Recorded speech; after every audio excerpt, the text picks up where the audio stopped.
أعوذ بالله من الشيطان الرجيم. بسم الله الرحمن الرحيم.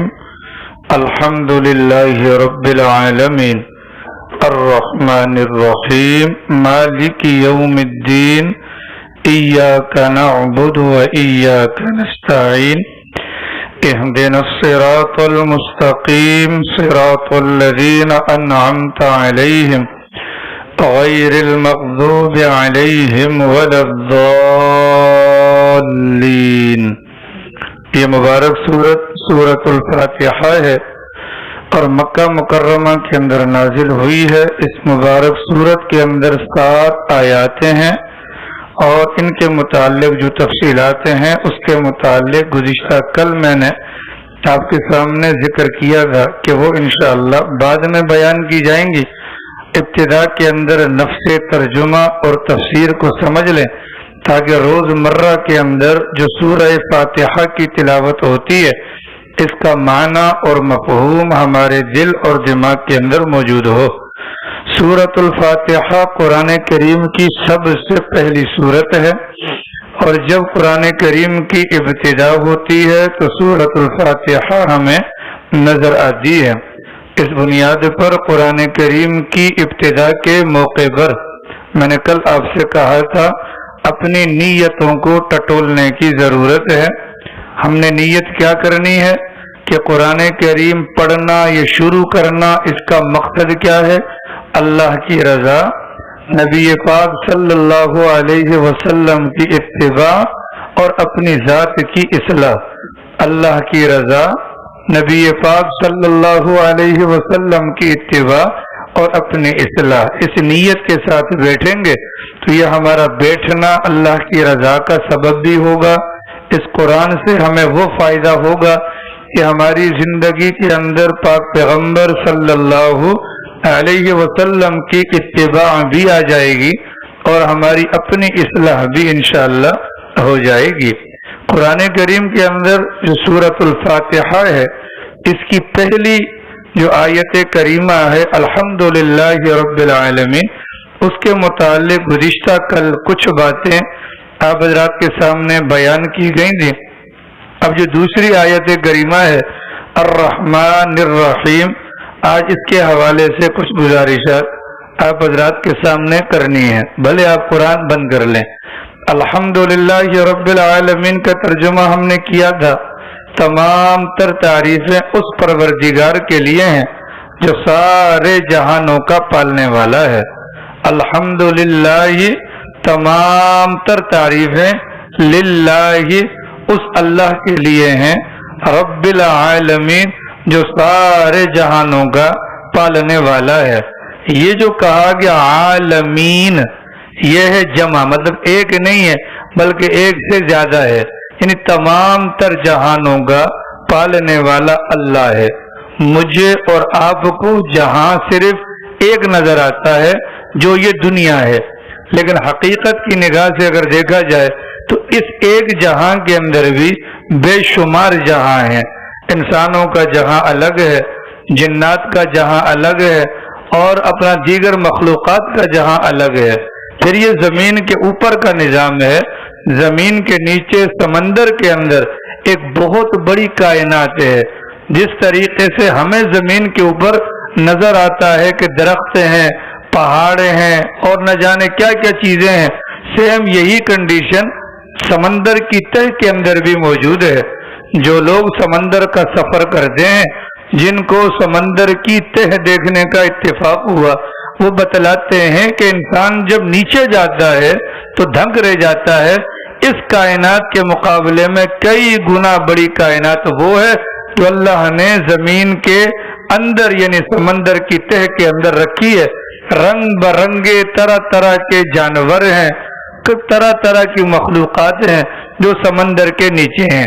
چنانچہ موجودہ زمانے کے جو سائنسدان ہیں ان کا یہ کہنا ہے کہ جب ہم تحقیقات پر جاتے ہیں تو تحقیقات کے بعد نتیجہ یہ نکلتا ہے اگر تمام کے تمام جہاں کو دیکھا جائے، سوچا جائے، پرکھا جائے، اس کے مقابلے میں دنیا کو اٹھا کر رکھیں تو دنیا کی حیثیت ایک نقطے سے بھی زیادہ نہیں ہے. اس سے تو نہ جانے کتنے گنا زیادہ کائنات کے اندر مزید جہاں موجود ہیں۔ آپ حضرات جانتے ہیں یہ سورج ہے، یہ سورج جو ہے یہ ہماری زمین سے تقریباً 1,86,00,000 سال میل کی مسافت پر ہے، ایسا ہی ہے۔ لیکن جب سورج سے کرن پھوٹتی ہے تو اتنی دوری پر ہونے کے باوجود یہ 8 سیکنڈ کے اندر ہم تک پہنچ جاتی ہے۔ کتنے؟ 8 سیکنڈ کے اندر ہم تک پہنچ جاتی ہے۔ تو روزانہ کی بنیاد پر کتنی شعاعیں، کتنی کرنیں ہیں جو یہاں تک پہنچتی ہیں۔ لیکن اس کے باوجود بھی اگر ہم دنیا کو ناپنا چاہیں نا، اگر ہم دنیا کو ناپنا چاہیں تو پیمانہ ہمارا ختم ہو جاتا ہے۔ ہماری گنتی میں بڑے سے بڑا عدد کیا ہے؟ کھرب۔ ہم کیا کہتے ہیں؟ کروڑ پتی، ارب پتی، کھرب پتی، بس اس کے بعد تو کچھ بھی نہیں ہے نا۔ لیکن جو لوگ اس کام میں لگے ہوئے ہیں کہ یہ کائنات کو ناپا جائے، کتنی بڑی کائنات اللہ نے بنائی، تو وہ کہتے ہیں کہ بھیا اس سے آگے ہمارے پاس عدد کوئی نہیں۔ تو ہم نے آسان سا عدد یہ نکالا، یہ جو کرن آ کر زمین پر پڑتی ہے یہ 8 سیکنڈ کے اندر اپنا فاصلہ طے کرتی ہے، ٹھیک ہے؟ 500 سال کی مسافت ہے یہاں سے آسمان تک، اور سورج اس سے بھی نہ جانے کتنا اوپر ہے۔ تو یہ 8 سیکنڈ میں پہنچتی ہے۔ تو پورے سال کے اندر یہ کرن جتنی مرتبہ آئے گی آئے گی آئے گی، ٹھیک ہے، پورا سال گزارے گی، تو یہ ایک نوری سال بن جائے گا۔ کیا بن جائے گا؟ ایک نوری سال بن جائے گا۔ اور لاکھوں نوری سال بھی گزر چکے پر آج تک کوئی بھی بندہ اس کائنات کی انتہا کو نہیں پہنچ سکا۔ اتنا بڑا جہاں، لیکن دیگر جہانوں کے مقابلے میں ایک نقطے سے زیادہ بھی اس کی حیثیت نہیں ہے۔ تو یہ کہا گیا رب العالمین، اللہ کی ذات وہ ہے جو تمام تر جہانوں کی پروردگار ہے، کہ تمام تر جہانوں کا پالنے والا ہے۔ یہ بات ہو گئی۔ دوسری بات سمجھیے، الرحمن الرحیم، اللہ کی ذات رحمان بھی ہے، اللہ کی ذات رحیم بھی ہے۔ اب اردو زبان کے اندر اتنی وسعت نہیں ہے کہ الرحمن الرحیم کا مکمل ترجمہ ہمیں سمجھا سکے۔ اردو زبان کے اندر اتنے الفاظ نہیں ہیں کہ الرحمن الرحیم کا ترجمہ ہمیں سمجھا سکے۔ اس بنیاد پر اس کا ترجمہ اردو زبان میں جب ہم کرتے ہیں تو کیا کہتے ہیں؟ الرحمن الرحیم، بڑا مہربان نہایت رحم کرنے والا ہے۔ بس بسم اللہ کا ترجمہ بھی ہم یہی کرتے ہیں، شروع کرتا ہوں میں اللہ کے نام سے جو بڑا مہربان نہایت رحم کرنے والا۔ تو سورۃ الفاتحہ کے اندر جو الرحمن الرحیم فرمایا گیا، اردو کے اندر اس کا ترجمہ بنتا ہے بڑا مہربان نہایت رحم کرنے والا۔ لیکن اگر عربی زبان کے اندر یہ احادیث مبارکہ، یہ شریعت کا مطالعہ کریں تو پھر ہمیں حقیقت واضح ہوتی ہے کہ رحمان کیا ہوتا ہے، رحیم کیا ہوتا ہے۔ دونوں کے اندر زمین آسمان کا فرق ہے۔ اس کو آسان الفاظ میں یوں کہیں، ایک ہے رحمان اور ایک ہے رحیم۔ اگر رحمان کو تلاش کریں گے، رحمان کو کریدیں گے، اس کے اندر ہمیں کشادگی نظر آئے گی، وسعت نظر آئے گی۔ جیسے پھیلی ہوئی چیز ہوتی ہے نا، جیسے کوئی چیز پھیلی ہوئی ہوتی ہے تو اگر یہ پھیلا ہوا کوئی معاملہ ہوگا وہاں پر لفظ رحمان بولا جائے گا۔ جیسے بھی یہ فرش ہے، یہ فرش ہے تو یہ اس کی لمبائی بھی اور چوڑائی بھی یہ 56 فٹ ہے، ٹھیک ہے، تو یہ اس کی لمبائی چوڑائی اس کی کشادگی ہے۔ الرحمن کا مطلب کریں گے اللہ کی ذات وہ ہے کہ جس کی رحمت کشادہ ہے، جس کی رحمت پھیلی ہوئی ہے۔ رحیم کا مطلب اگر ہم احادیث مبارکہ کے اندر یا کتابوں کے اندر دیکھیں گے تو مطلب نکلتا ہے اللہ کی ذات وہ ہے کہ جس کی رحمت گہری ہے، گہرائی کے اندر ہے، جس کی رحمت گہرائی کے اندر ہے۔ یا اور آسان ترجمہ کریں، اللہ کی ذات وہ ہے، وہ رحمان وہ ہے کہ جس کی رحمت پھیلی ہوئی ہے۔ رحیم اس کو کہتے ہیں کہ جس کی رحمت مکمل ہوتی ہے۔ رحمت کیا ہوتی ہے؟ مکمل۔ اب آپ اس کو سمجھیے، اللہ کی یہ دونوں صفتیں ہیں، ایک ہے رحمان، نیازی صاحب، ایک ہے رحمان اور ایک ہے رحیم۔ رحمان کا تعلق اس جہان سے، رحیم کا تعلق اس جہان سے۔ وہ کیسے؟ ہم نے رحمان کا مطلب کیا لیا؟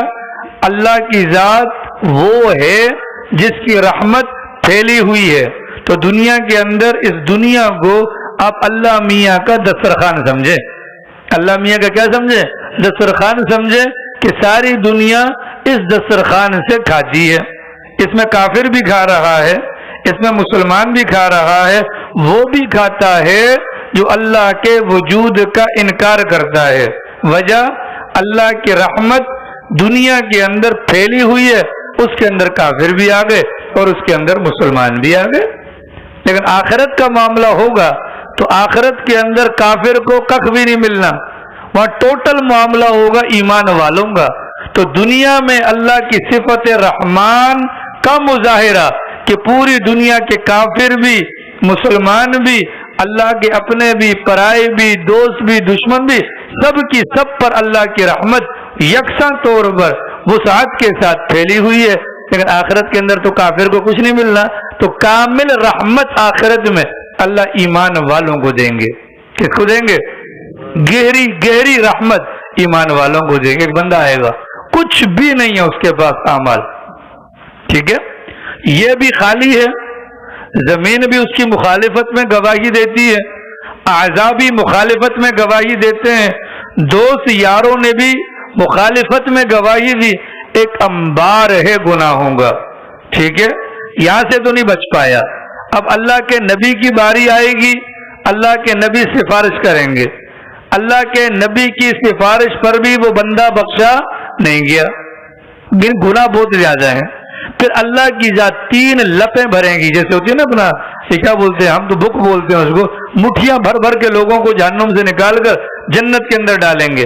یہ بندہ پھر بھی بچ جائے گا، وہاں پر بھی نہیں بخشا جائے گا، لیکن ہوگا کیا؟ ایمان والا، ٹھیک ہے۔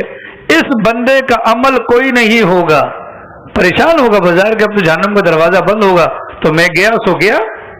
اس موقع پر اللہ رب العالمین کی رحمت چونکہ کامل ہے، اس بنیاد پر یہ بندہ بخشا جائے گا۔ کس بنیاد پر؟ اللہ رب العالمین فرمائیں گے تمہارا ایک عمل میرے پاس ہے، وہ کیا کہ تم ایک مرتبہ میرے خوف سے دنیا میں روئے تھے، رونے کی وجہ سے آنسو کا قطرہ نکلا تھا، اور آنسو کا قطرہ نکل کر تمہاری پلکیں جو ہے نا، پلکوں کے بال کے ساتھ لگا تھا، یہ پلکوں کا ایک بال اللہ کی بارگاہ میں اس بندے کا سفارشی بنے گا، اللہ اس کی گواہی کو قبول کر کے اس بندے کو اٹھا کر جنت میں داخل کر دیں گے۔ یہ آخرت کی رحمت ہے اللہ کی، کامل اور مکمل۔ دنیاوی اعتبار سے اللہ کی جو صفت رحمان ہے، اس میں سارے کے سارے انسان بھی آ جاتے ہیں، اور اس میں ساری کی ساری مخلوقات بھی آ جاتی ہیں، اللہ کے دوست بھی آتے ہیں، اللہ کے دشمن بھی آتے ہیں۔ ایک موقع پر غالباً سیدنا موسیٰ علیہ السلام نے اللہ میاں سے فرمایا خدا یہ تیرے نافرمان آپ ان کو دے رہے ہیں؟ اللہ میاں نے فرمایا میں تو ان کو بھی دیتا ہوں جو میرے وجود کا انکار کرتے ہیں۔ یہ دنیا کا معاملہ ہے۔ یہ کس کا معاملہ ہے؟ یہ دنیا کا معاملہ ہے۔ صفت رحمان اللہ کی دنیا میں خنزیر گندی ترین چیز ہے، اس کا نام لینا بھی بسا اوقات انسان کو ناپاک کر دیتا ہے۔ کہتے ہیں کہ افغانستان کے کسی علاقے کے اندر خنزیر بہت زیادہ ہو گئے، علاقے والے بڑے پریشان کے لوگوں کو تنگ کرتے تھے، فصلوں کو تباہ کرتے تھے۔ انہوں نے مشورہ کر کے جہاں پر خنزیر بہت سارے تھے وہاں پر سائیڈ پر لکڑیوں کی باڑ لگا کر اس کو آگ لگا دی تاکہ جل کر مر جائیں۔ تو کتابوں میں لکھا ہے کہ دیکھنے والوں نے بیان کیا کہ خنزیر سب کے سب مل کر آسمان کی طرف دیکھنا شروع ہو گئے، گویا کہ اللہ میاں سے فریاد کرنے لگے۔ آن کی آن کے اندر اللہ تعالیٰ نے بارش برسائی اور ساری کی ساری آگ کو بجھا دیا۔ یہ دنیا کے اندر اللہ خنزیر جیسے کے اوپر بھی اپنی رحمت کا مظاہرہ فرماتا ہے۔ یہ دنیا ہے، آخرت کا معاملہ الگ ہے۔ الرحمن اللہ کی صفت رحمان جس کا تعلق ظاہر یعنی دنیا سے ہے، الرحیم اللہ کی وہ صفت ہے جس کا تعلق اس سے ہے، آخرت سے۔ حضرت موسیٰ علیہ السلام نے ایک موقع پر اللہ میاں سے ارشاد فرمایا، خدایا ہمارے نبی فرمایا کرتے تھے صلی اللہ علیہ وسلم موسیٰ کو کچھ نہ کہا کرو۔ موسیٰ بڑے پیارے نبی تھے، ہر بات جو دل میں آتی اللہ میاں سے کہہ دیتے تھے۔ ایک موقع پر اللہ میاں سے کہنے لگے موسیٰ علیہ السلام خدایا اتنے سارے انسانوں میں تو نے مجھے کیوں نبی بنایا؟ تو اللہ میاں کی طرف سے جواب آیا کہ موسیٰ ایک دن تو بکریاں چرا رہا تھا، بکریاں چراتے ہوئے ایک بکری بھاگ گئی، ایک بکری بھاگ گئی اور تو اس بکری کی تلاش میں نکلا شام ہو گئی، بکری پکڑ لی تو نے بکری کو پکڑ کر گود میں بٹھا کر اس کی ٹانگوں کو دبانا شروع کیا کہ پگلی خود بھی تھک گئی، مجھے بھی تھکا دیا، یہ عمل مجھے تمہارا بہت زیادہ پسند آیا، تو ہر بات کر دیا کرتے تھے۔ ایک موقع پر موسیٰ علیہ السلام نے اللہ میاں سے پوچھا، خدا کائنات کے اندر سب سے بڑا گناہگار؟ اللہ میاں نے فرمایا فلاں جنگل میں چلے جائیں، دکھا دیتا ہوں۔ وہاں جب حضرت نے دیکھا ایک بوڑھا ہے، بال بالکل سفید ہو چکے ہیں اور اپنے پوتے کو کندھے پر لادے ہوئے جنگل سے گزر رہا ہے۔ اللہ میں نے فرمایا یہ سب سے بڑا گناہگار۔ اچھا جی، حضرت والا نے دعا وغیرہ کی ہوگی یقینی اعتبار سے، چونکہ نبی کا کام ہی دعا کرنا ہوتا ہے، نبی بد دعا تو نہیں دیتا، نبی دعا دیتا ہے۔ اللہ کی شان، یہ یہاں سے حضرت موسیٰ علیہ السلام ادھر گئے، وہ بندہ ادھر گیا۔ تھوڑی دیر کے بعد موسیٰ کے دل میں خدایا یہ بتلائیے کہ دنیا کے اندر اس وقت روئے زمین پر سب سے بڑا نیک بندہ کون ہے؟ اللہ میں نے فرمایا کہ جائیے جنگل میں گئے، فرمایا وہ سامنے کا خدا یہ تو ابھی تو گناہگار تھا، ابھی یہ نیکوکار کیسے بن گیا؟ کہا بالکل، تھوڑی دیر پہلے یہ سب سے بڑا گناہگار تھا، لیکن تھوڑی دیر کے بعد یہ سب سے بڑا نیکوکار ایسے بن گیا جب یہ جنگل میں داخل ہوا۔ اس کے کندھے پر تھا اس کا پوتا، اس پوتے نے اپنے دادا سے کہا دادا جی یہ جو جنگل ہے اس جنگل سے بڑی جگہ بھی کوئی ہے؟ اس نے کہا بالکل، جس شہر کے اندر یہ جنگل ہے وہ شہر اس جنگل سے بڑا ہے۔ اچھا دادا جی اس شہر سے بڑا؟ کہا بالکل، جس ملک کے اندر یہ شہر ہے وہ ملک شہر سے بڑا ہے۔ اچھا دادا جی اس ملک سے بڑا؟ کہا بالکل، جس دنیا کے اندر وہ ملک ہے وہ دنیا سے بڑی ہے۔ اچھا دنیا سے بڑی بھی کوئی چیز ہے؟ تو دادا نے کہا بالکل، وہ تیرے دادا کے گناہ ہیں، وہ تیرے دادا کے گناہ ہیں۔ کہا کہ دادا جی میرے آپ کے گناہوں سے بڑھ کر بھی کچھ ہے؟ تو کہا بالکل، میرے گناہوں سے بڑھ کر اللہ کی رحمت ہے۔ اللہ کو اتنا پیار آیا، آن کی آن کے اندر اللہ نے سارے کے سارے گناہوں کو معاف فرما دیا۔ ٹھیک ہے جی، تو معافی مانگتے رہنا چاہیے نا سر۔ پڑھیے اللہم، تب دل سے پڑھیے گا، دل، اللہم مغفرتک اوسع من ذنوبی، بلکہ اس کو تھوڑی مشکل ہے، پڑھیے استغفر اللہ ربی من کل ذنب واتوب الیہ، استغفر اللہ ربی من کل ذنب واتوب الیہ، استغفر اللہ ربی من کل ذنب واتوب الیہ۔ حدیث پاک کے اندر آتا ہے جس بندے نے یہ کلمہ 3 مرتبہ پڑھ لیا، اگر اس کے گناہ سمندر کی جھاگ کے برابر بھی ہوں تو سب کے سب ختم ہو جاتے ہیں۔ ٹھیک ہے جناب، یہ اللہ کی رحمت، یہاں پر صفت رحمان اللہ کی، اور آخرت کا معاملہ کیا ہے؟ وہاں صفت رحیم چلے گی، وہاں صفت رحیم چلے گی۔ اب دنیا کے اندر اللہ کی صفت رحمت جن کو سمجھ میں نہیں آئے گی نا، وہ اعتراض کرے کافروں کو دیکھو جن کی موجہ ہی موجہ ہیں۔ تو جناب والا اگر کافروں کی موجہ ہی موجہ ہیں تو جس جگہ پر میں اور آپ رہ رہے ہیں یہ کافروں کی جنت ہے، اور ہم ایمان والے قید خانے کے اندر ہیں۔ آج ہمیں اس دنیا کے اندر جو اللہ نے بھجوایا ہے در حقیقت یہ قید خانہ ہے۔ یہ کیا ہے؟ قید خانہ۔ تو یہاں پر صفت رحمان میں کافر بھی آ گئے، مسلم بھی آ گئے۔ اللہ نے 3 جہاں بنائے ہیں۔ ایک جہاں وہ جہاں پر غم کوئی نہیں آئے گا، اس کا نام ہے جنت، اللہ ہم سب کو نصیب کرے، زور سے بولو۔ ایک وہ جہاں ہے جہاں پر خوشی کا نام و نشان نہیں ہوگا، اس کا نام ہے دوزخ، اللہ ہم سب کو بچائے۔ اور ایک جہاں ہے وہ جہاں پر غم بھی ہوگا اور جہاں پر خوشی بھی ہوگی، اس جہاں کو کہا جاتا ہے دنیا۔ اس جہاں کو کیا کہا جاتا ہے؟ دنیا۔ یہاں پر غم بھی ہے، تکلیف بھی ہے، سب کچھ ہے۔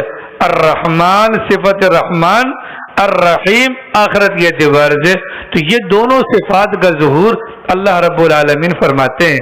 اس سورہ فاتحہ کو دیکھو جناب، الحمدللہ یہ ہمارا دعویٰ ہے، اللہ کی ذات وہ ہے جو تمام تر تعریفوں کے قابل ہے۔ آگے ٹوٹل اللہ کی صفات بیان ہے، کون کون سی؟ رب العالمین سارے جہانوں کو پالنے والا، الرحمن الرحیم مالک یوم الدین وغیرہ وغیرہ. یہ ساری جو چیزیں بیان ہو رہی ہیں وہ رحمت والی ہیں. وہ کیا ہیں؟ گویا کہ اللہ کی اصل جو صفت ہے نا وہ رحمت ہے. وہ کیا ہے؟ غضب نہیں ہے. حدیث پاک میں آتا ہے سبقت، اللہ فرماتے میری رحمت میرے غصے پر غالب آ گئی، میرے غصے پر غالب آ گئی. اس بنیاد پر اللہ رحیم ہے اور رحم کرنے کو پسند کرتے ہیں. وہ جو جسم فروشی تھی عورت، ہاں وہ جو کوٹھے سے واپس آ رہی تھی، راستے میں دیکھا کنویں کے منڈیر پر زمین کے اوپر موجود تری کو ایک کتا زبان سے چاٹ کر اپنی پیاس بجھا رہا تھا. اس بدن فروش خاتون نے اپنے دوپٹے سے اپنا جوتا باندھ کر کنویں کے اندر ڈال کر پانی نکال کر پلایا. اللہ نے اس بدکارہ کی بخشش صرف اس بنیاد پر کر دی، اس نے کتے کے اوپر رحم کیا تھا. ٹھیک ہے جناب، اللہ رحمت کو پسند کرتے ہیں. اللہ نے قرآن میں کہا ما یفعل اللہ بعذابکم ان شکرتم وآمنتم. اللہ کیا کرے گا تمہیں عذاب دے کر؟ مطلب اللہ کو عذاب دینے کا شوق کوئی نہیں. اللہ کیا کرے گا تمہیں عذاب دے کر اگر تم اس کے شکر گزار بن جاؤ اور اگر تم اس کے ایماندار بن جاؤ، یعنی ایمان لے آؤ. اللہ کو شوق کوئی نہیں. جہنم نے ویسے بھی نہیں بھرنا، جہنم نے ویسے بھی نہیں بھرنا، اور اللہ میاں چاہتے بھی نہیں ہیں کہ جہنم کو بھرا جائے. اس بنیاد پر اللہ کی ذات رحمت کو پسند کرتی ہے. ٹھیک ہے، جتنے بھی حدیث پڑھانے والے بڑے بڑے علماء ہیں نا، جب ان کے پاس پہلی مرتبہ آدمی جاتا ہے تو سب سے پہلے جو ہمیں حدیث پڑھائی جاتی ہے اس کے اندر الفاظ کیا ہوتے ہیں؟ الراحمون یرحمہم الرحمن تبارک و تعالی. الراحمون جتنے بھی رحم کرنے والے ہیں، یرحمہم الرحمن تبارک و تعالی، وہ خدائے رحمان ان پر رحم کرتا ہے. ارحم من فی الارض، جو زمین کے اندر ہیں ان پر رحم کرو. یرحمکم من فی السماء، تم پر وہ رحم کرے گا جو آسمان والا ہے. کھانے میں نمک تیز ہو گیا، کھانے میں نمک تیز ہو گیا اور شوہر کوئی ہماری طرح بد مزاج تھا، اکھڑ مزاج، گھر پر گیا، بھوک لگی ہوئی تھی، آگے پلیٹ میں کھانا رکھا، نوالا مارا تو نمک کم. اللہ اکبر. رکھ کے مارنے کے لیے جو ہاتھ اٹھایا فقط دل میں خیال آ گیا یہ بھی اللہ کی بندی ہے. یہ عمل اس کے لیے بخشش کا سبب بن گیا کہ تم نے ہماری بندی پر رحم کیا تھا، ہم نے تمہارے اوپر رحم کر دیا. ٹھیک ہے جناب والا، تو رحم کیا کریں. کیا کیا کریں؟ رحم کیا کریں. ایک دوسرے کے ساتھ رحم والا کرم والا معاملہ کیا کرے. کوئی نہ کوئی ایسا رحم کرے کہ جہاں پر اب ہماری حالت کیا ہوتی ہے کہ جہاں پر ہم اپنا غصہ نکال سکتے ہیں وہاں نکال دیتے ہیں. جہاں پر ہم دیکھتے ہیں کہ سامنے وردی والا، کار والا، جھنڈے والا وغیرہ وغیرہ، تو ہم ٹھیک ہے جی میں نے معاف کر دیا. ظالم کے بچے یہ معاف تو نے نہیں کیا. جیسے پیسے نکالتے نہیں اللہ کے فضل سے ڈاکو آ جاتے ہیں نا، تو چلو جی میں نے صدقے کی نیت کر لی. نہ بیٹا نہ، اس طرح کا صدقہ اللہ میاں کو ٹوپیاں نہیں پہنا. ٹھیک ہے، تو یہ ہمارا غصہ بڑا عقل مند ہے. غریب اور طاقتور کو دیکھ لیتے کوئی بات. ٹھیک ہے، تو رحم کرنے کا مطلب یہ ہے جہاں پر آپ بدلہ لینے کی پوزیشن میں ہیں وہاں پر آپ نے بدلہ نہیں لیا، یہ ہے کمال. ٹھیک ہے، میں نے تو آپ نے خالی کلمہ پڑھا سر. ایک محدث گزرے حدیث لکھنے والے، جب پرنٹنگ کا زمانہ نہیں تھا انہوں نے پوری زندگی کھپا لی اپنے ہاتھ سے، جو ہے نا وہ حدیث پاک لکھتے تھے. انہوں نے وصیت کی تھی، اپنا خالد بھائی انہوں نے وصیت کی تھی کہ یہ جو میرے قلم کو جو کاٹتا ہوں نا، اس کا جو بردہ جمع ہوتا ہے اس کو سنبھال کے رکھنا، جب میری موت کا وقت آئے پانی گرم کرنا ہو اسی کو جلا کر میرے لیے پانی بھی گرم کیا جائے. کتنا بڑا انسان ہوگا، سوچ بھی نہیں سکتے ہم کہ یار یہ جنت تو کیا اعلیٰ ترین مقام پر ہوگا. انتقال ہوا، کسی کو خواب میں آئے، پوچھا حضرت کیا گزری؟ فرمایا بال بال بچ گیا. حضرت آپ اتنے بڑے آدمی ہو کا بالکل. اللہ میں نے پوچھا کیا لے کر آئے ہو میرے لیے؟ تو میں نے بتایا خدا ساری زندگی لکھنے میں، احادیث رسول پڑھنے کے اندر وقت گزارا. اللہ میاں نے فرمایا قابل قبول نہیں. یہ مطلب میرے لیے کیا کیا؟ کہہ رہے میں تو جان میری گئی، میں نے تو زندگی اس میں کپائی تھی تو میں ڈر گیا. تو اللہ میاں نے فرمایا گھبرانے کی ضرورت نہیں، تمہارا ایک عمل ہے ہمارے پاس، ہم نے اسے محفوظ کر کے رکھا. وہ کیا؟ تم ایک دن حدیث لکھ رہے تھے، اس زمانے کے اندر وہ ڈبو کر لکھنے والا چکر ہوتا تھا نا، تم حدیث لکھ رہے تھے، تمہاری قلم کی نب کے اوپر مکھی آ کر بیٹھ گئی تھی. تم نے یہ سوچ کر قلم روک لیا تھا یہ اللہ کی مخلوق ہے، یہ پیاسی ہے، یہ اپنی پیاس بجھا دے.